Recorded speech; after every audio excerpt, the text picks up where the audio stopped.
Hello.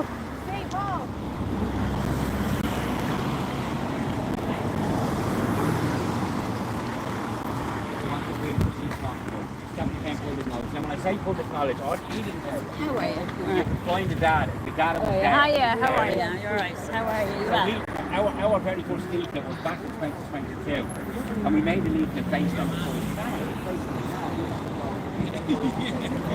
Great long time now. So I I saw know, you who there. are you? Yeah, I saw you on Sunday and on top of the well, but I haven't seen Yeah, I you know. before. Have you been, I know. Where you been? I've been just around. Yeah, you're looking great. Thank you. Absolutely. Thank God the rain's gone. When I was coming out here, it was really sunny. And I changed know, into and now look at the shorts. weather. Yeah, it's a bit. Hey everyone. So we're here at Wake Up éiRe, outside and main two are turning up at 7:30.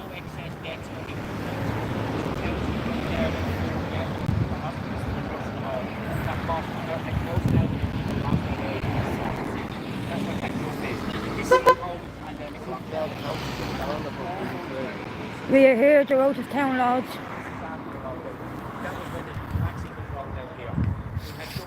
Hey Hoax. And two are going to be in there talking about the vaccine. As in spreading bullshit about the vaccine.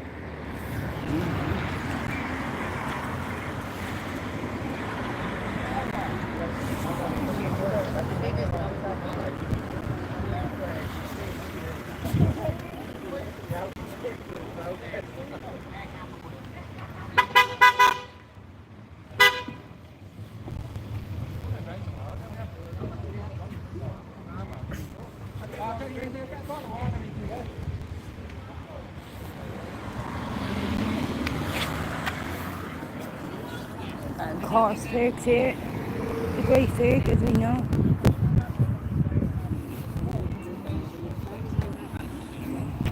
I just want to get you. See you. How are you? Yeah, oh good. Ah, good. Show us your poster, turn around.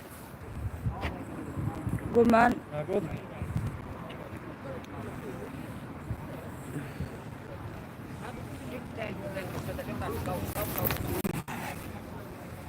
Luke O'Neill lied.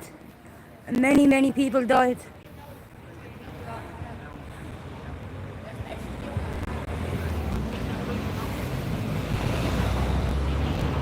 Give me a 5x5 in the chat and let me know if the comment and the sound is good, please. Wanted. Y'all have blood in your hands, every single one of them. From the media to the government and the Garda. Thank you, Sean Mac.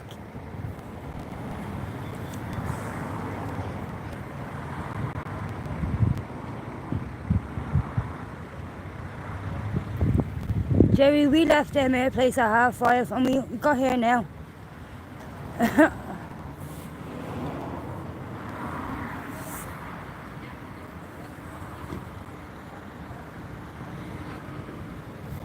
As I said, ain't you are coming here at 7:30.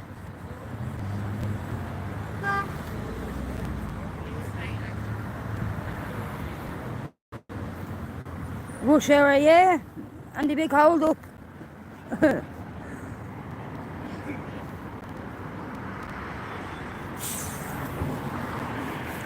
It's important that we keep talking about the vaccine, people, yeah? Well, it's not a vaccine, is it? It's not. It's a bioweapon.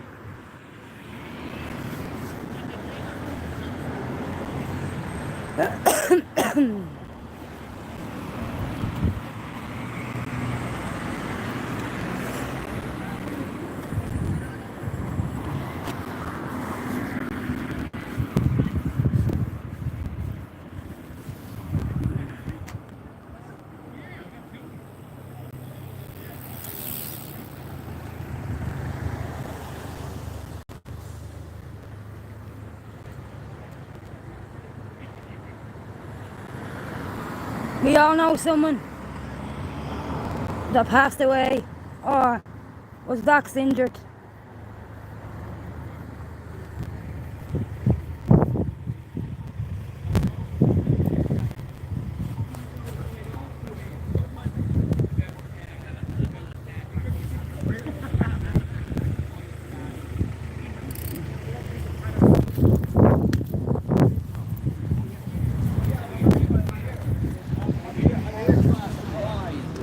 why in 2020? Three versions of the Pfizer data. The initial one and the two ones that came out after that. So, any suggestion that the people in here today who are saying that they want to get justice for the vaccine injured, that they didn't know for the last 4 years that this injection was killing people is absolutely absurd. It's absurd to think that Marie Tobin, with her ties to the pharmaceutical industry, she also... Sorry, just what's her exact role there? She plays I'll go into that a little bit later on, sure. okay? But my point is that she has ties to the pharmaceutical and medical industry. Marie Tobin has filled her coffers through her pharmaceutical businesses, injecting by that injection going into people. They're all fully aware that this injection has been harming and killing people for years. So we're just out here today to raise our concerns and to speak up for the hundreds of people that we know who've been injured and bereaved from this injection that have contacted us. Small group of people. We're just a small group of people who travel around the country telling people not to take this injection based on data from the pharmaceutical companies themselves. We went around Ireland handing out bits of paper. Everybody in there today was aware of what was on our bits of paper. None of them tried to come into the public space and tell the people that were actually taking the injections to stop taking the injections. It's all right to say, oh, I spoke up. Where did you speak up? Did you speak up to the people that were taking the injection? Or did you speak up to the people that weren't taking the injection? Did you speak up inside an echo chamber where your neighbours didn't hear you or your community didn't hear you? So there's no point in telling me and telling us, oh, I spoke up. We want to know where you spoke up and who heard your voice. And we can double check it. Yeah, and did you make any effort to bring your voice to the actual people that were taking the injection? Sure. Because there's no point in telling me what you know, because I didn't take it.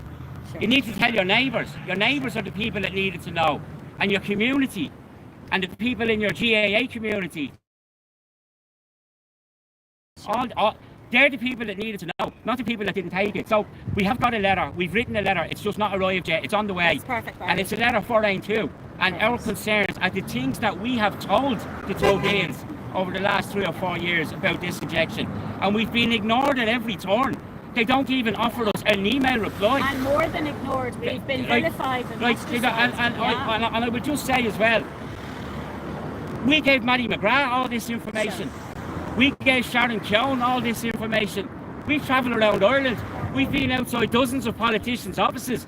We've handed all this information to them concerning that this injection, and it was pharmaceutical data that was saying that this injection was not safe.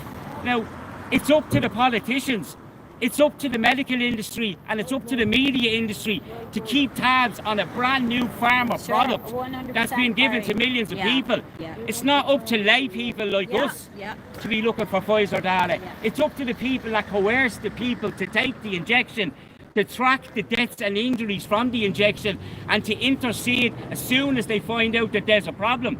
Sure. It's been known for years that the COVID injections are killing and maiming. For years.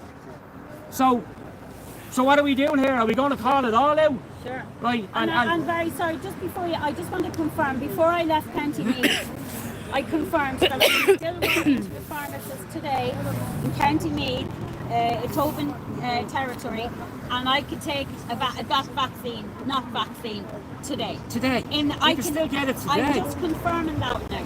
Katrina's father took a few injections and we were giving him all the data and all. And we eventually got him to say he wasn't going to take it. One text from his doctor was enough for that man to say, no, I better go in and take my injection. That's the stranglehold that the doctors have on the people of Ireland. We gave him all the data. He started to see that there was a problem. And one text from a doctor, and that was enough to get him back in that queue. That's the power that the doctors have over the people in Ireland, you know? Yes, so look, it is, I am Barry. going to read a letter as soon as the letter arrives, and we'll talk a little bit more about the Tobins and the information that we have been given to Tobins for the last 3 or 4 years. And under no circumstances are we accepting some type of a whitewash or a cover-up or some type of suggestion that, there's going to be a compensation scheme. A vaccine compensation scheme has been promised to the people of Ireland for 15 years now. For 15 years, we've been promised the vaccine compensation scheme. That was already coming. There was already a compensation scheme coming. So, if they want to present themselves as heroes of this compensation scheme, is it going to be the same as the one in England, where no one can get it? And on the issue of compensation scheme, I'd just like to make this point. Recently in the Irish Times, the Irish Times released a report saying that David Mooney's solicitors had a couple of dozen people that he was going to take a COVID injection case for. We got some injured people that we know to contact Mooney's solicitors, and the reply they got back from Mooney's, who's supposed to be helping them, was, "I'm sorry, the time is up. The time is up." That was the reply from Mooney's solicitors, and they were presented in the Irish Times as, "Oh, we're going to do something here for the vaccine injured." And the reply that the vaccine injured get was, "Sorry, the time is up. 2 years is up. 3 years is up. We can't do anything for you." So what's this vaccine compensation scheme about? What is it? Is there going to be a scheme? Are they going to challenge the ruling already that's in place that says that it's too late to get money? So we're not going to have our outrage watered down as to what went on with this injection. 4 million people were put into a medical trial that they did not need to go into. And we now have 25,000 excess deaths. And we're somehow not allowed to ask. Listen, lads, God bless We're just not allowed to ask. Has the medical trial that 4 million people went into got anything to do with the 25,000 excess deaths? A medical trial with stuff that has never been used on humans before, and it should never have been used because nobody actually needed to take one in the first place. So we're not having our outrage watered down. We want real justice. We want it all on the table. The fraudulent PCR test, the contracts with the government that they weren't allowed to advertise over-the-counter medicines for whatever COVID-19 was. And I would just like to add, no scientist can tell us show us a picture of COVID-19 because they haven't actually isolated it. So what are we doing in here? Are we having a whitewash? Or are we going to have it all on the table? All of the horror on the table? Because that's the only thing that's going to satisfy us. Thanks, Barry. Thanks. Well said, Barry.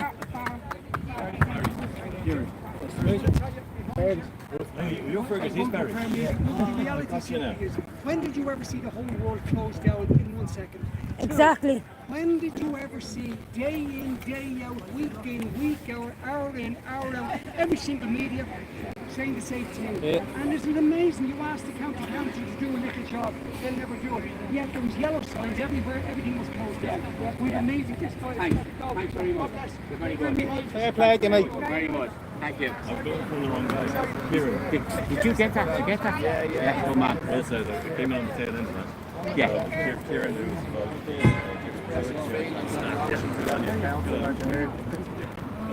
we get to meet, finally get to meet some people. Fair play to me.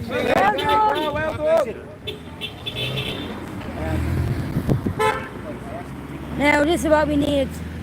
He's only to start talking about the vaccines now. Because remember, you're not all by yourself. There's people out there that are the same as you.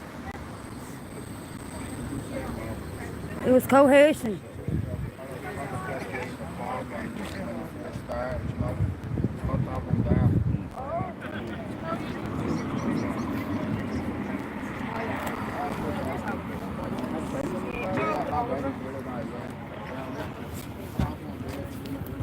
I'm going to give you a hug now. Yeah. Have you any rollies on you? No, Paul does. Okay. Good, yeah. Good. Paul does, he's up there asking to make it.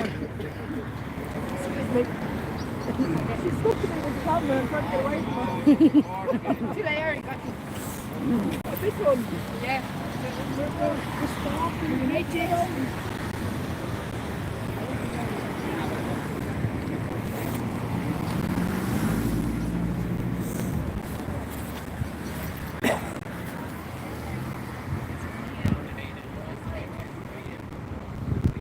Thank you, Zero.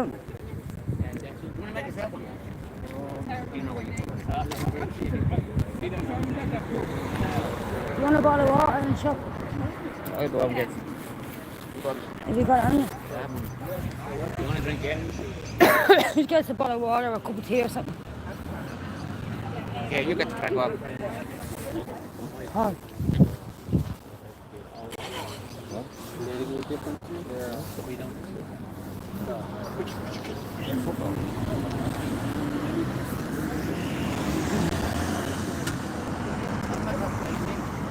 Yeah, I know.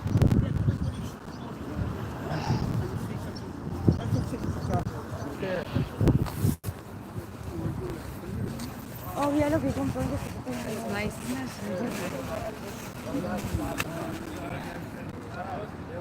It's one for Men's Mental Health Week. No, I'm just looking at her jumper. Look at her jumper. You matter. To the person behind me, you are amazing, beautiful, and enough. Remember that.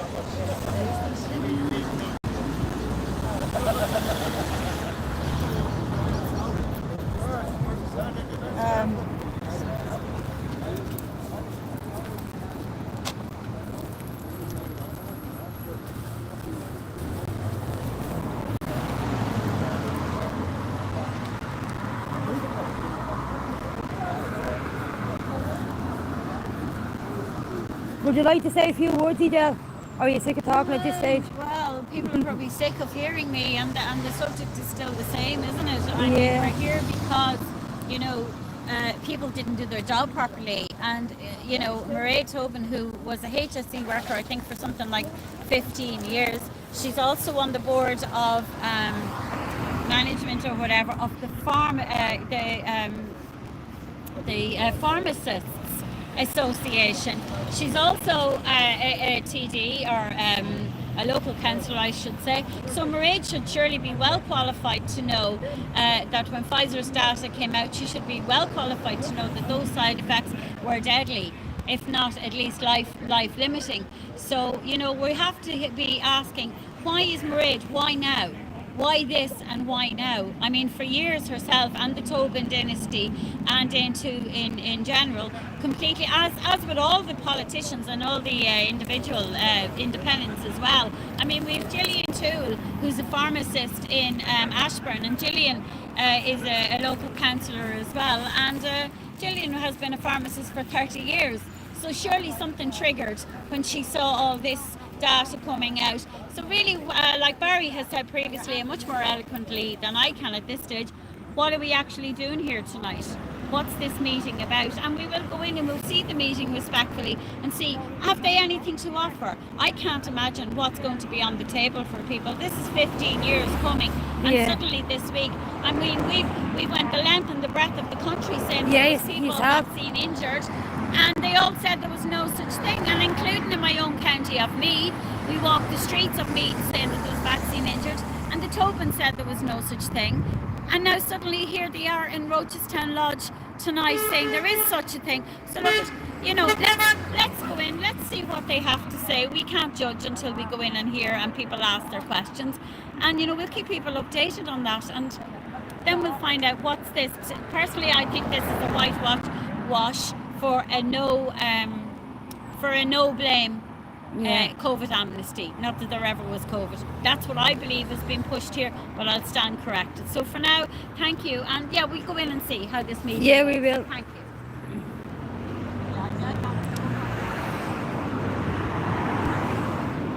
So what time is it now? 7:36. They're supposed to be here at 7:30. So I think it's gone in. You can never prove it because it's like she goes, well.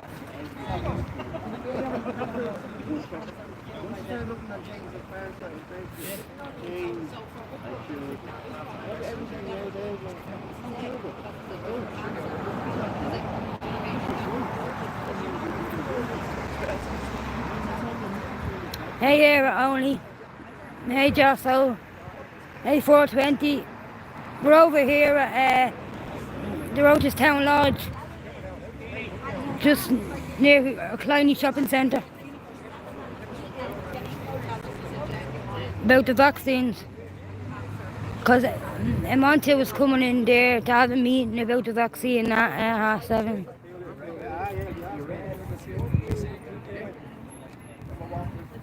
Like, what are they going to be talking about in there? I can only imagine. trying to say that it's good and all. Well, we all know it's not good. You know? I'm going to have to start charging with you, Bob. Where do you go? Where do you go, man? Is it? Hold on. I'm going to go video.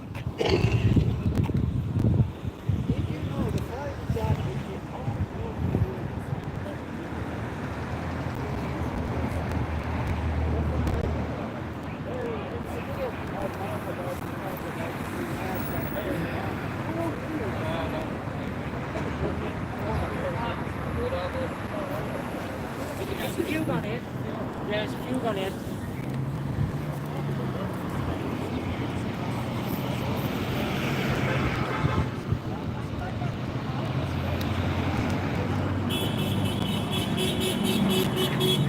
Barry, can people just walk in there? Yeah. You can just go in. Why don't you go into the meeting? Come on, come in. Come on in. Go in. Barry, Give me what that. room is it in? Just to get a video. Went there without the phone. Yeah, I'm going in now. I'm going in with this now, we. Well, they let me in with this. I gotta put this all in my pocket for a minute, right? I'll put it all in my pocket for a second. We'll see what the scum have to say. You're doing this long now? Hold on, back in a sec. Yeah, look, I'm still alive here. What? Yeah, look, I'm still alive here. What?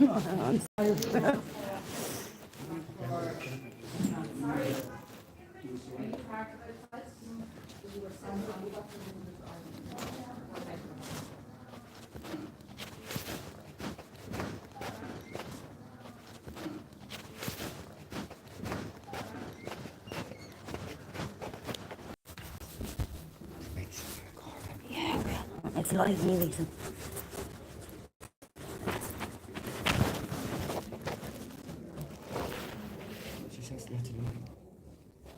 General disorders and the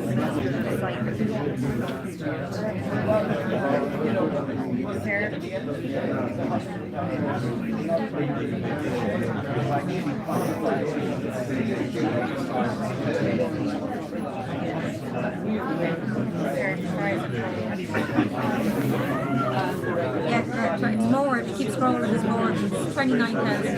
That's 39,000. That's okay.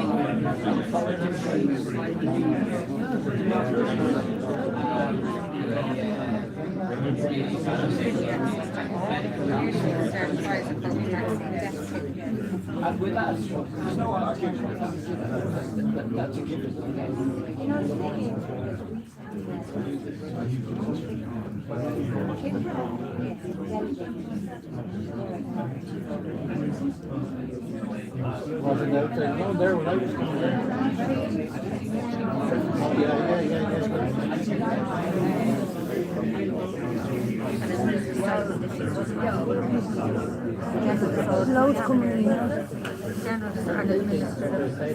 Administration. There's count there, look. There's count. Count.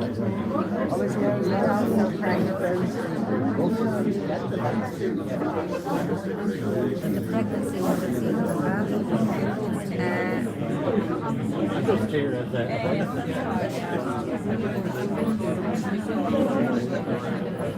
Pregnancy.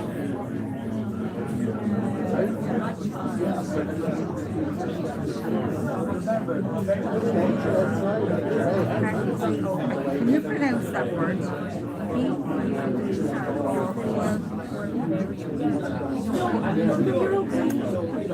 What time is it supposed to start at 7:30? It's 20 to 8. Yeah? We'll probably start about 8 o'clock.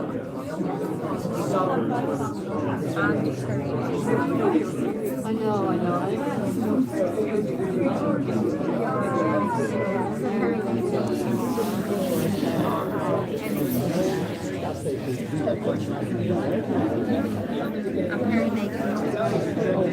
Condition. Good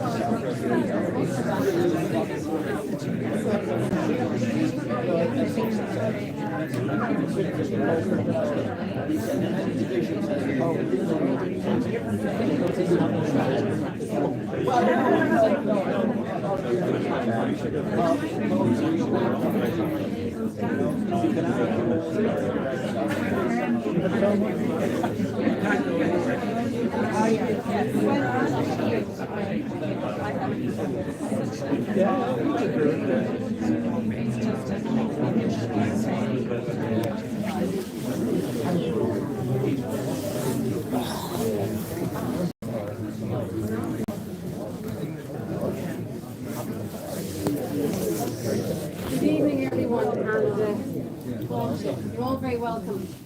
Just want to thank you, especially those who travelled a long distance to be here today, and also those people who couldn't make it but who have contacted me in recent days to tell me their stories. Dr. Marcus de Bruin was hoping to be here. He has sent his apologies. He's had a family commitment and can't make it here tonight. So, it's Mission Rachel Bean. I am a local area rep for éiRe, and I canvassed last year during the general and local elections. And during that time, I came across my first case of vaccine injury. So they contacted me because of my campaign, and that, I suppose, was the seed for tonight's meeting. But my regular job is as a hospital pharmacist in the HSE, where I work in a nursing home. But prior to that, I had community pharmacies, and prior to that, I was an inspector with the Pharmaceutical Society of Ireland. And I mention that because as part of that job, I had a role in lecturing in forensic pharmacy, the classification of medicines to many of the students there. So the mantra, obviously, in the Pharmaceutical Society was that medicines are not ordinary items of commerce, and hence we have all these rules and regulations that are guiding their sale, distribution, and prescribing and administration. So many of you here are all familiar with the classification of over-the-counter medicines or OTC medicines. These are medicines that are often confined to pharmacies for their sale, but that you can go in and request them. The next level of control is prescription control. We have two we've called Schedule 1A and Schedule 1B. Schedule 1B are those ones that are prescribed for you after consultation with the prescriber, who looks at your symptoms and decides on an appropriate medicine for you. And sometimes that medicine can be ongoing and repeatable for up to a year. Then there's other medicines called Schedule 1A that are also on prescription, but they are issued on a once-off basis. They're for a specific instance or specific illness. And your antibiotics typically are an S1A medicine. Now, vaccines and all injectables are in this category as well. They're described as prescription-only medicines. However, they're an unusual group because while they are S1A, there's no prescriber involved. There's no prescription involved. They're generally recommended for use by a public health or any other specific groups. Most vaccines are typically targeted at specific people that are more vulnerable for illness and infection. But the fundamental rule in the use of all medicines involved in prescribing, dispensing, or administering is that the benefit of the medicine must outweigh the risk. And that is the basis too for any licensing of a medical preparation. It must demonstrate efficacy, it must work, and it must demonstrate safety, right? It doesn't mean that it won't cause you harm, but it will bring you more good than harm. But we know that all medical preparations can have side effects or adverse effects. Most of you will have heard of thalidomide that was marketed in between 1958 and 1962 in Ireland. This was actually an over-the-counter medicine recommended for morning sickness and as a sedative for pregnant women. And we all know, of course, of the damage that was done to babies in utero for those mothers that took it. And because of that happening, we have the we started in 1966 with the National Drugs Advisory Board. The NDAB was formed after those tragedies. And that has become, its role was to license medicines. It became the Irish Medicines Board, and now its name has changed again to the HPRA, or the Health Products Regulatory Authority. We also have a European Medicine Agency involved in the licensing of medicines, and they are responsible for an EU-wide scientific evaluation and supervision of medicines. But the HPRA in Ireland still is a national authority and still has responsibility for medicines in this country. Just before I leave the topic of licensing, many of you will remember too that when the COVID vaccines came out, they were given a conditional license for up to 1 year. And this is a special situation again. It's used where there is a public health, where it is deemed there's a public health emergency, like a pandemic. The benefit risk balance is still positive towards the drug or the medicine. The medicine also must fill an unmet need. And in these instances, less comprehensive clinical data than is normally required is accepted. So in 2009, the European Medicine Agency also gave the pandemics vaccine, the H1N1, the swine flu vaccine, it also gave that an emergency marketing authorization. And I mentioned this just to illustrate how vaccines can differ from other medical preparations in terms of oversight in authorization and licensing. And vaccines for use in a pandemic are different still. So in recent years too, we've seen manufacturers of vaccines that they have been indemnified by the state. So they are there's less liability by pharmaceutical manufacturers. I'm happy to clear my personal opinion on vaccines. I'm not anti-vaccine. I probably had more vaccines than most because of travel and work. My approach to vaccines is the same as my approach is to medicines prescribed or recommended to me. The benefit to me must be greater than the risk to me. Public confidence in public health and healthcare in general is critically dependent on accurate, clinically objective information, pharmacovigilance, the monitoring of adverse effects, and the prompt response to any adverse effects where it occurs. The party position in Ainsworth was very similar. We never spoke out against the COVID rollout. We spoke out against the dangers of protracted lockdowns, which denied other people healthcare services. And we also spoke out against mandatory vaccination. Everyone should have personal autonomy and be able to make their healthcare decisions for themselves. So we're here tonight specifically to discuss the promised vaccine injury compensation scheme, and also the lack of any serious effort to collect and report the adverse effects associated with the COVID vaccines. We've all heard the maxim, justice delayed is justice denied. And the vaccine injury compensation scheme was first promised, well, I first became aware of it by Minister Stephen Donnelly in 2021, when he said, and also recently again, Jennifer Carroll McNeil has mentioned in February of this year that yes, we're going to do it. This has followed on from a report by Judge Meenan, and this was published, coincidentally maybe, in December 2020.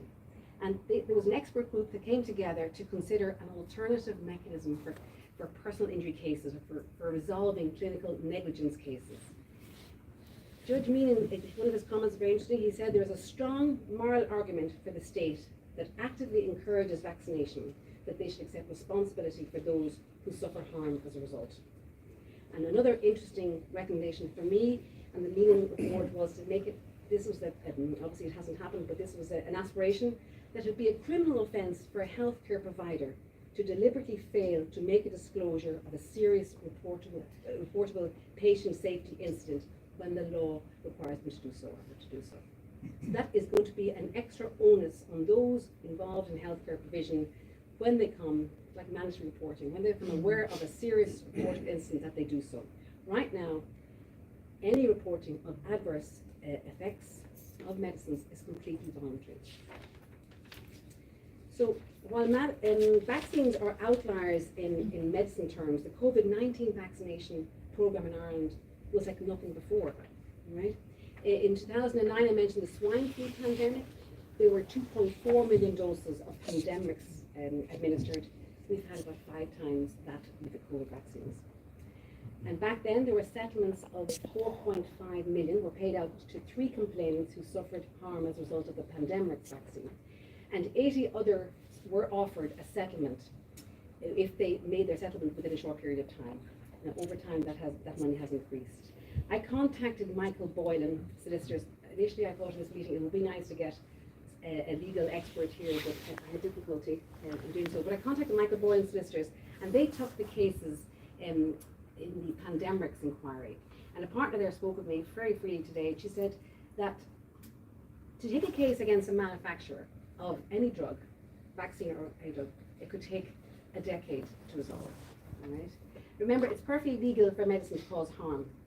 So proof of a case, in those cases, you would have to show that some impropriety occurred along the way. In other words, that some procedure wasn't followed.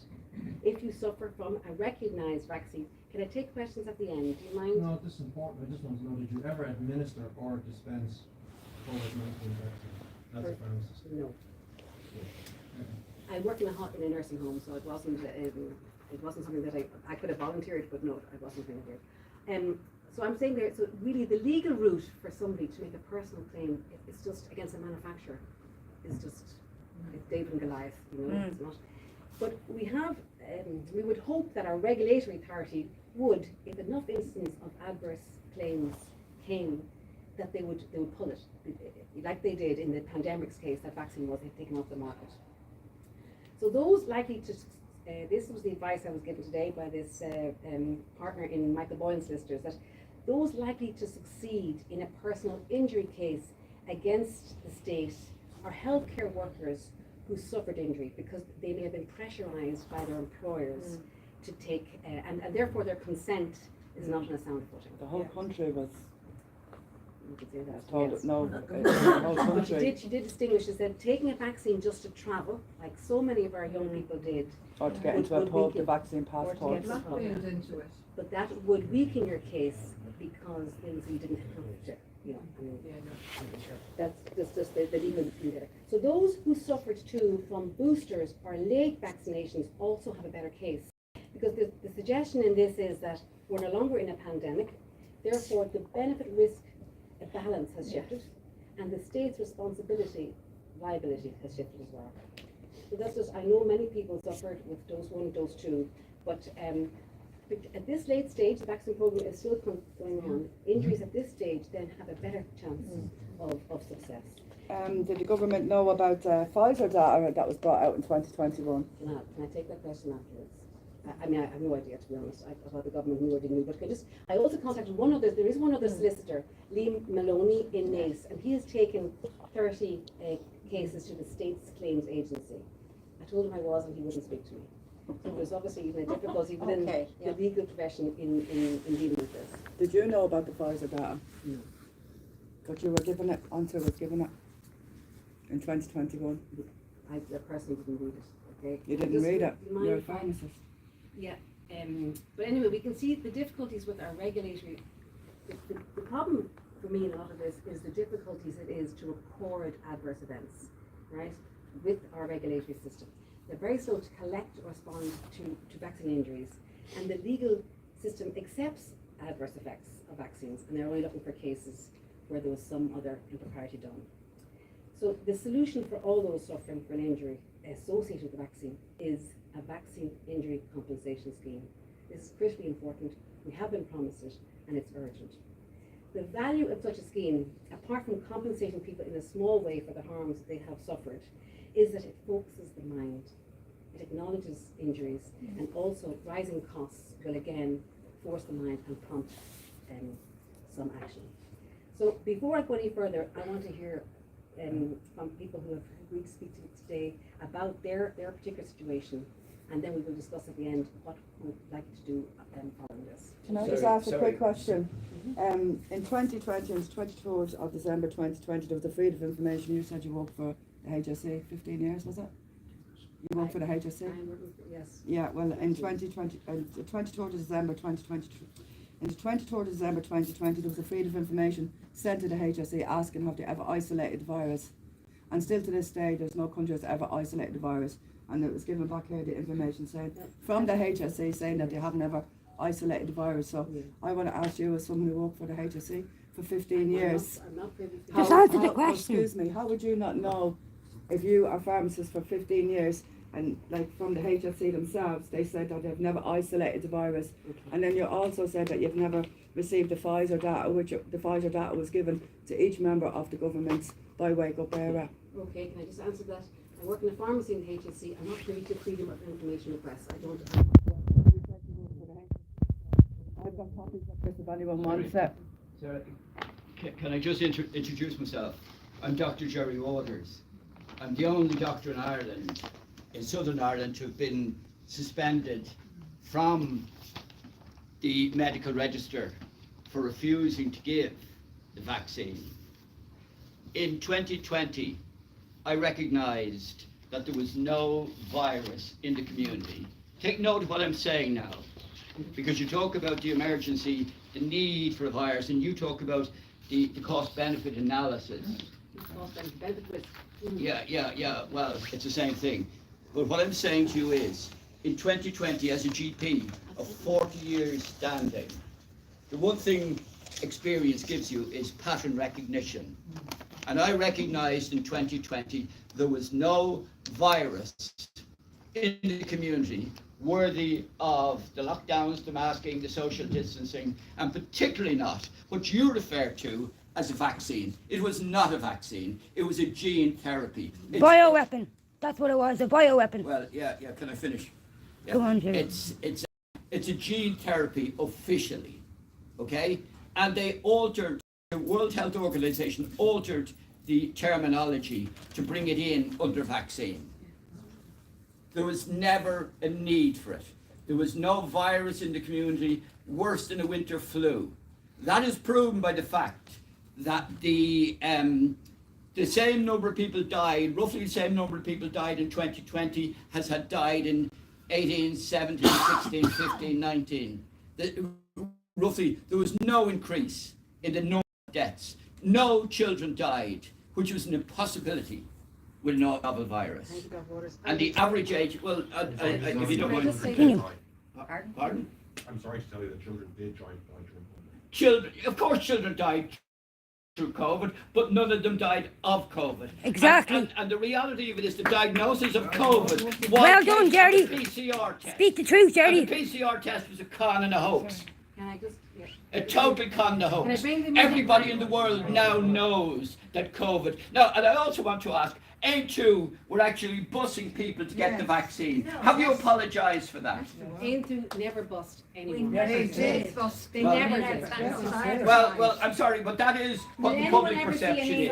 But did anyone ever see it? Oh, you didn't bust, did you tax them? No. Yes. And Oh, well, yeah, there's no Money's not point. gonna There's no money's point. not gonna fix people's health, There's no okay? point in People's health is let's worth more than distract money. from the premise. People's health is worth more than money, okay? Money's not gonna bring anyone back. excuse me, I'm going to have to ask people to leave. If Why? Because the truth's coming out now, is that it? I'm trying to meeting. You have to ask. You speak through the chair. Thank you, Dr. Waters. I am very sorry to hear that you have been taken up in. Are you only hearing it now? I haven't been. On the 3rd of March, I was brought in before the High I Court. wasn't notified of that. You should have. If you're talking, yes, of course. It was all over the newspapers. So everybody in the country knew that Jerry Waters was suspended and lost his license and was vilified and demonized and insulted on the television. And you conducting an inquiry into I'm not COVID. conducting an inquiry into COVID. Please sit down. I am here to talk about the vaccine injury compensation scheme. I realise you've got your flunkies here, but the fact of the matter is that we need truth. Can you sit down, please? No, in fact, I think I'll leave because this is all a I need hoax. to ask that woman about the price of that. They're all trying to kill you all. The vaccine is a bioweapon. The vaccine is not good for you. The vaccine has killed loads of people in Ireland. Here on out. She doesn't care nothing about none of you. You're all pretending now. Look at them all throwing us out of the room now because they know the truth's coming out. We're not throwing you out of the room, Josh. Everyone's allowed to stay for the vaccine. You stop it on your hands. You know the virus never We want to hear the rest of the existed. meeting. You're a liar. You're a liar. Don't even try and put off. What are you going to do? Like, come on. You fucking lefty, you. Come on. Fuck's sake. Yeah, you're a lefty. I worked as a GP for 40 years. Making money out of people. In Selbridge. In 2020, I realised that there was no virus in the community worthy of the lockdowns, the masking, the social distancing. And I realised that the diagnosis was totally being made on the basis of the PCR test. A con and a hoax. And how many years, can I ask you, Jerry, are you in practice? 40 years. 40 years as a GP. trying to reset off for freedom of information and asking if they ever isolated the virus. Still to this day, no country has ever isolated it. Still to this day, which means it doesn't exist. Okay, you can take a copy of that. And we got injected. Yeah, he's all got injected. He's all took part of an experiment. The government is trying to kill people. 1 second. It was an experiment from 2021 to 2023. Okay, I've got the Pfizer data there. This is just the Pfizer data with the trials. Yeah. Since, That's what I got, the Pfizer one. yeah, on this there's on this. Do you get? No, actually, sorry. One second. Oh, yeah. Now, see all them there, right? Each and every one of them there is something something. Do you get me what I'm saying? So this is now just from 2021. Now there's more from 2021 to now. It keeps going up and up and up. They wanted to hide this information for 75 years. That's why I asked her, did she know about that? She works in government. Wake Up éiRe gave all these people the Pfizer data back then. And then, as I said to you, in 2020... And all this information, and this all comes from Pfizer itself. Look, you can see from December 2020 here, Yeah. there was a freedom... That's when it first started, wasn't it? Freedom of information was asked, has any country ever isolated the virus? So a virus has to be isolated for it to exist. Yeah. And if you just want to read, well, you can read it on that day, but I've got a coloured version of it here because it's easier for me to read. They haven't got that information, which means it does not exist. Now, she knew about that as well. She worked at the Brandon Center. Brought me 2 days' notice before the High Court and 2 days' notice for a full meeting of the Medical Council and suspended my licence. Temporarily suspended my licence 4.5 years ago. Okay. The history of suspensions in these sort of situations is a maximum of a year. I'm 4.5 years suspended with no income. So it's a maximum of a year that they can suspend? Well, no, it's not a maximum. But in effect, the President of the High Court erred in law. She was obliged to specify a time as to what my suspension would be, and she didn't, so she erred in law. When I went back to the Medical Council, they said, oh, well, that's the problem with the High Court, that's not our problem. So for 4.5 years I've been suspended, and when the maximum of a suspension previous to this has been a year. Sorry. No, you go ahead. And can I ask you as well, Jerry, what your opinion is on that lady inside that's fed the crowd, more or less? Well, the fact of the matter is, she's working out of ignorance, She's a pharmacist. And any pharmacist who would consider putting a altered viral messenger RNA into anybody's arm. Yeah. In fact, any doctor who did it is criminally responsible. But any pharmacist who did it would, be, to my way of thinking, unbelievably ignorant as to what's going on. And can I just ask, what's your opinion on this being compensated injured parties? The compensation can never be enough for the amount of damage that was done. And the fact of the matter is, it can never, ever, ever be enough. It'll be a token and there'll be a whitewash. But the fact of the matter is, the Irish government, the Irish media, the Irish medical profession, the medical regulators such as the Medical Council betrayed the people. They were treasonous. And in all honesty, if you got a shot, that would be the appropriate punishment for treason. And can I just ask, just kind of to finish her off, Jerry, is there anything you'd like to say message-wise to the people of Ireland? Well, people would like to think I was some sort of hero. I wasn't some sort of hero. I took the line of least resistance. I told the truth back in 2020. 99% of my colleagues didn't. They chose to lie. They were getting big money. They were getting 70 euros for doing a telephone consultation, or rather their secretary was, and they were getting 60 euros for giving a vaccine when the vaccines came in, as opposed to 18 euros for a flu vax. They got easy, quick money, and as such... Guys, sorry to interrupt you. I'm not having a complaint about people in the gym about noise and shouting and screaming. Oh, just taking a quick interview here, bro. Look, you're doing it outside the car back. That's no problem. It'll be 2 seconds when nearly finished. What right now doing there? What do you mean? No, I couldn't here. I'm just talking. You're outside, lads, there. Yeah, that's no problem at all. Yeah, well, the GM's on to me. He wants to call the guards. I don't want to do that. No, come on. Well, you can quite comfortably call the guards. I'll happily talk to the guards. We understand that, sir. What's your name? Fairness. What's your name, sir? My name is Dr. Jerry Waters. Oh, okay. I'd like to meet you, Jerry. Okay. But you just go outside and do your thing outside, lads. No worries. Anybody who accuses me of screaming and yelling is We're getting to know where the guard is getting called. How do we get it? Listen, you have a job to do, go to understand. The fact of the matter is the greatest crime in the history of the world has been committed. Did we not go out this way? I don't think we go out this way, can we? Sorry, but I couldn't sit in there and listen to them lying to people about the vaccine. I was about to cry in there. Fuck's sake. Did you get that on there without me asking? Got it all on, yeah. And then I just blew up. I wanted to ask her more questions. Well, I could have left it. You don't have to No, leave. no, because I wanted to get it on camera and I wanted you got a whole reaction, didn't you? Yeah, he was recording as well, wasn't he? Brilliant.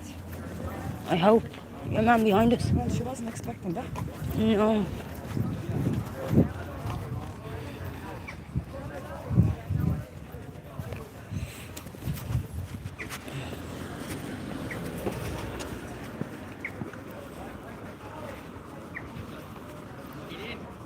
We got in all right.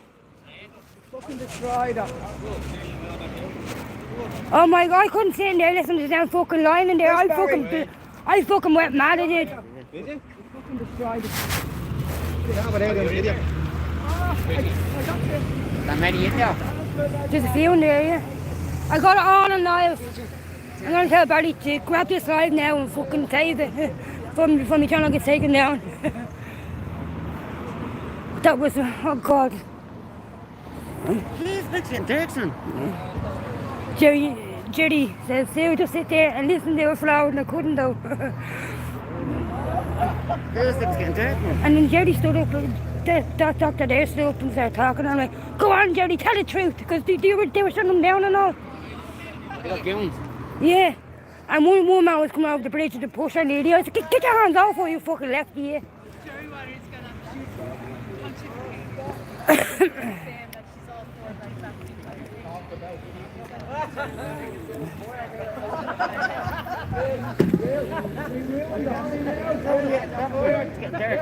I know. I think that's because of the sky. I'm going to put your jacket on. Yeah, I know, but it feels like it's twilight. The lights feel shitting.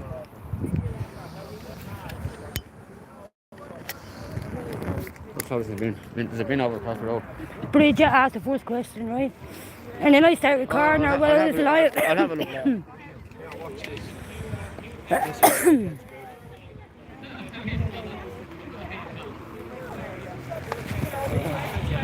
Down there. So,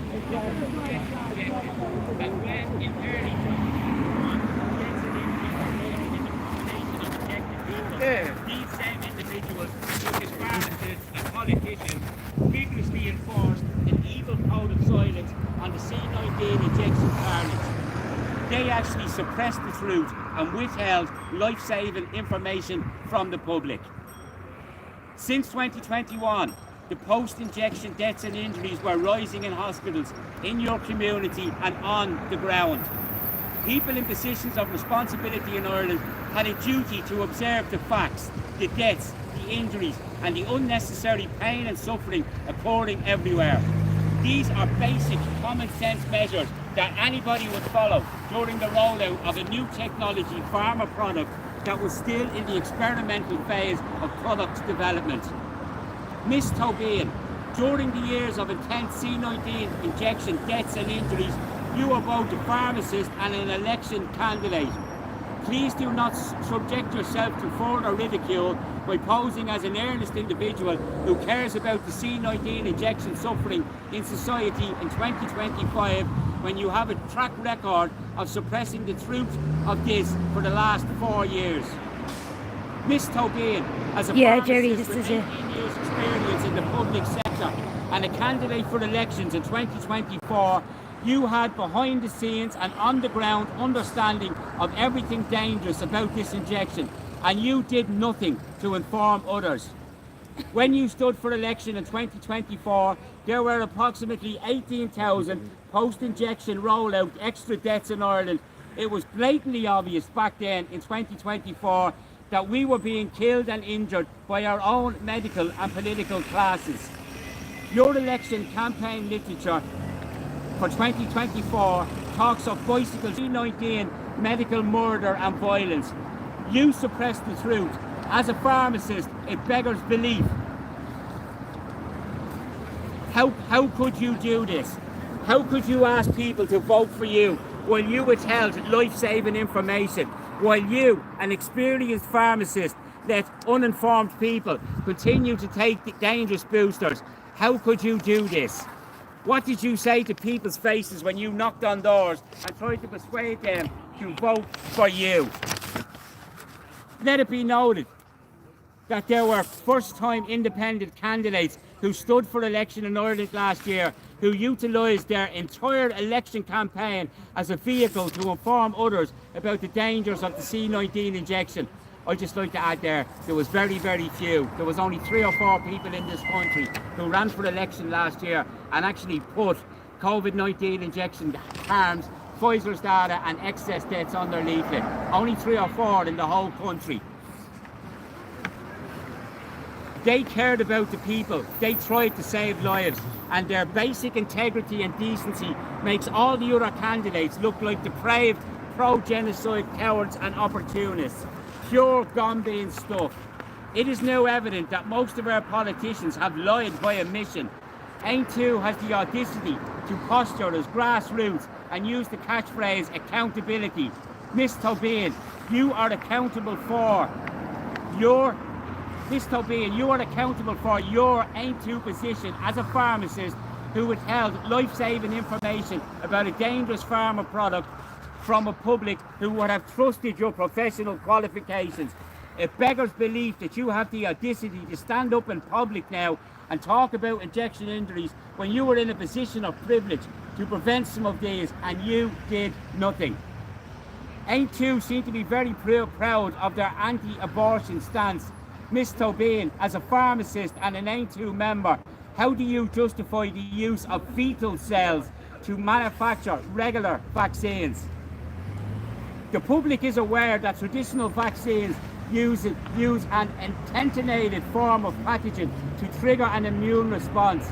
But the new technology used in the mRNA injection functions by delivering a message and instruction to human cells to generate immunity. This is groundbreaking technology for public health schemes and totally different from our legacy understanding of how vaccines work.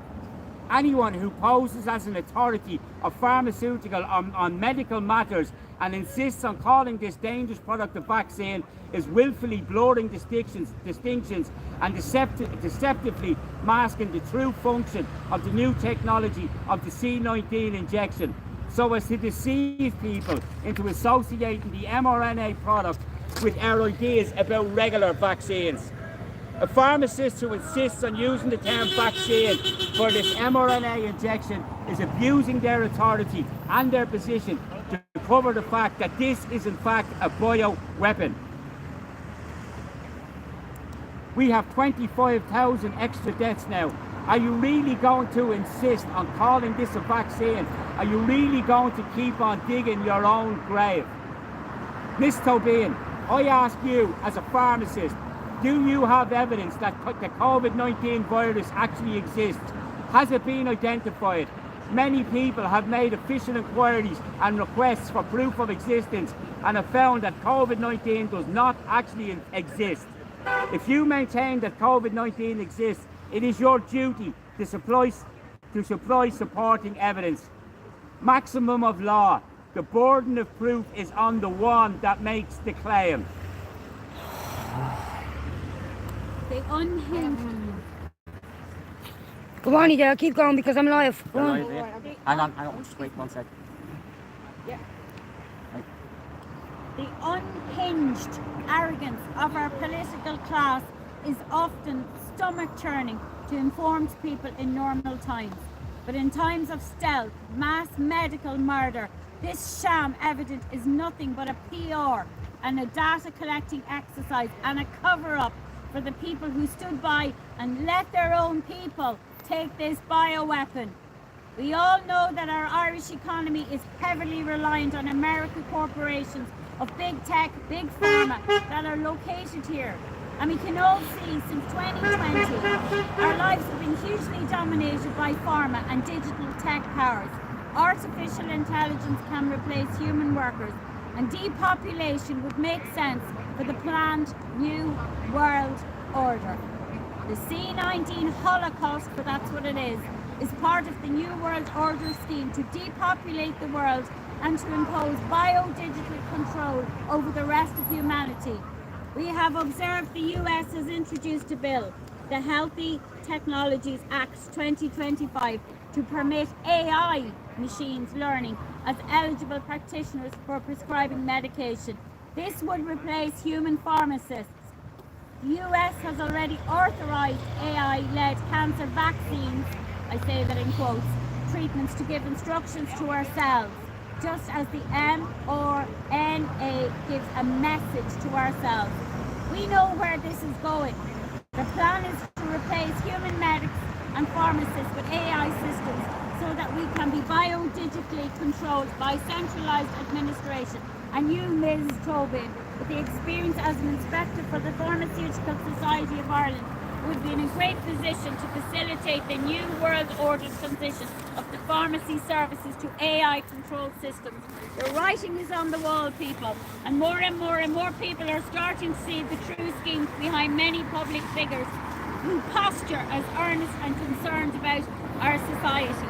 As a hospital pharmacist, Ms. Tobin, you have access to insider data to the facts, the actual lived experiences of C9 medical violence, particularly in 2021. You had a moral duty to report injuries, deaths to Health Products Regulatory Board, HPRA, Ms. Tobin. How many C19 injection injuries have been personally reported to HPRA? And when did you first report a case of adverse reactions? Today's meeting appears as an empty gesture and badly worded facade of too little too late, presented with a pharmacist professional who should have been helping injured people 4 years ago.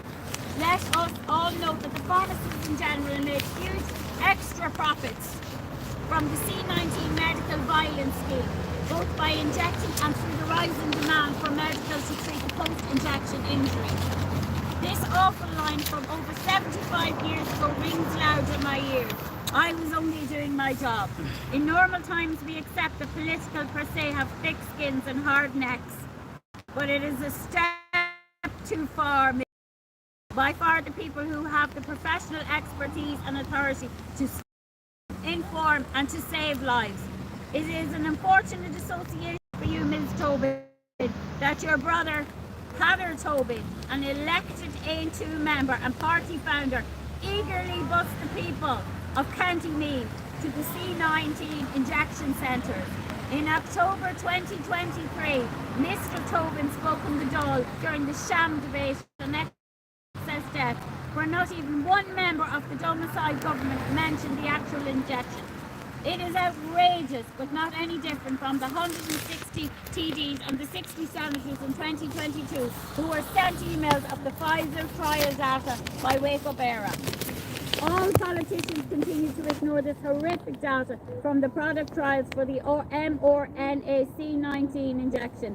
The data stated clearly that this is a pharma product, caused death, heart attack, miscarriage and alarming side effects. It was pure horror, the stuff of Holocaust. Pfizer talks. Mr. Tobin, like any elected representative, you have a duty to your constituency of the County of Meath, to the people who live and work there. He was part of the government during the C19 medical scheme. The country was locked down. There wasn't much dull business to attend to. Every single elected representative had a duty to inquire into the nature of this injection, to use their authority and privilege to gain access to the medical information.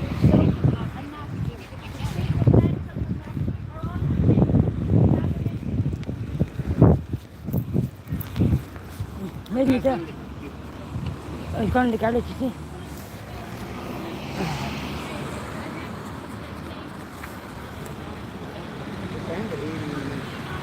Yeah. See, now they're saying you have to blow the faces out of the migrants now or you get arrested. Fuck that. Yeah. All got taken for that. Fucking ridiculous, isn't it? I can show you. And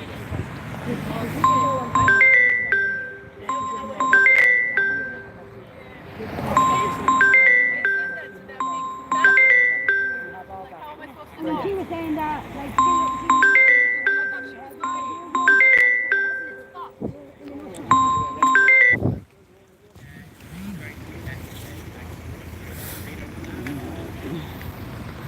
right, lads, go on. I'm going to end this. Now, we're here today for the, well, I'm not saying a good thing, but you know why we're here today, yeah? Thank you all for joining, yeah?